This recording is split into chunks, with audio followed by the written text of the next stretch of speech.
Hello everyone. I'm back with another quick tutorial for you. In today's tutorial, I'll show you how to run a spelling and grammar check in Google Docs. It's a straightforward process, so let's dive right in. First, navigate to the Tools tab at the top of your Google Docs interface. Once there, select Spelling and Grammar from the drop-down menu. Alternatively, you can use the keyboard shortcut by pressing Ctrl+Alt+X. The spelling and grammar check will provide suggestions. You can click the little arrow to move through each suggestion. To accept or ignore suggestions, simply click on the respective buttons. If you want to add a word to your personal dictionary, click the More Options button.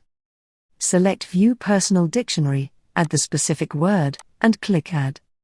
That's it. A quick and easy way to run a spelling and grammar check in Google Docs. Thanks for watching this brief tutorial. I hope it was helpful. Looking forward to catching you in the next one. Goodbye.